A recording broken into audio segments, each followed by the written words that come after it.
Lumabas na ang pinakabagong senatorial survey ng Social Weather Stations o SWS para sa eleksyon 2019. May mga kandidatong nanatili lang sa Magic 12 at mayroon ding wala dati sa listahan at ngayon nakapasok na.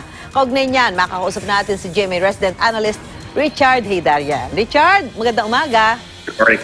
Good morning. Ano yung nakikita mong trend dito sa resulta ng bagong survey ng SWS? Are we seeing a break from personalities towards issues o ganoon pa rin?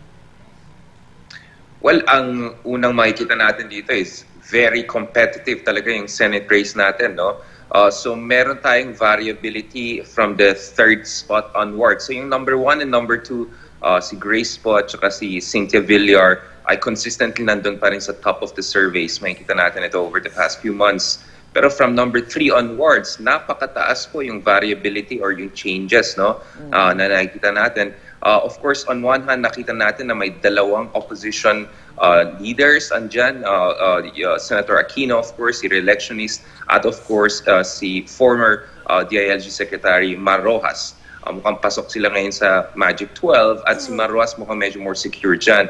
On the other hand, dun sa mga supporters ni Pangulong Duterte, nakaalis na po si Bato de la Rosa dun sa Magic 12, no? At nakaalis na rin si Amy Marcos. Pero ang nakapasok dyan, which is very surprising and very interesting, sa 5th and 6th spot at nakatay po kay Senator Angara is no less than Bongo, no? Yung special secretary ni President Duterte, no? Special assistant ni President Duterte. And yan, medyo major break yan. Kasi yan ang nagre-reflect dun sa charisma at saka endorsement power ni Pangulong Duterte. The fact that from number 25, 26 only 3 months ago, ngayon nasa number 5 and 6 na po si Bongo. So, sa mga darating na araw, nakakakita ka ba na magkakaroon pa ito ng significant na pagbabago ng mga papasok na kandidato habang papalapit na ang eleksyon? Remember, hindi pa naman nag-start ang campaign period. Exactly. Of course, yung relevance ng survey na ito is it comes just before magsimula yung formal campaign, no? So momentum ito, no? Pero makikita natin, I think from number 6 or 7th spot onwards until siguro number 20, pwede umiba talaga yan. So as I said, number 1 and 2, 3, 4, 5 mukhang nag-stabilize yan increasingly. Pero from number 6, 7 onwards, hindi sila necessarily safe, no? So makikita natin na magiging more and more competitive ito in the coming months. And so far, yung mga aliado ni Pangulong Duterte, they're doing fine. Pero dun sa mga core supporters ni Pangulong Duterte, mukhang si Bongo pa lang na nakapasok so far. Pagdating sa opposition, dalawa pa lang pumasok sa Magic 12.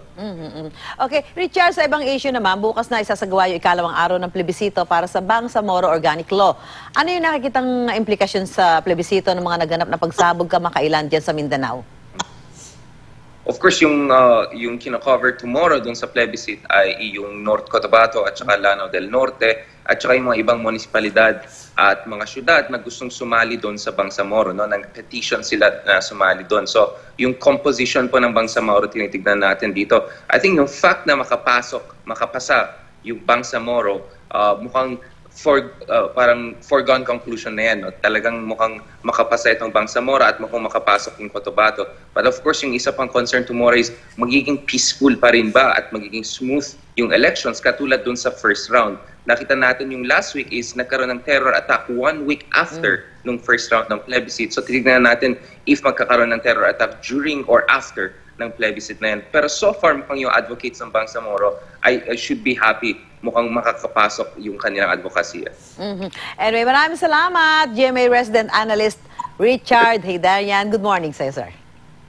Pleasure.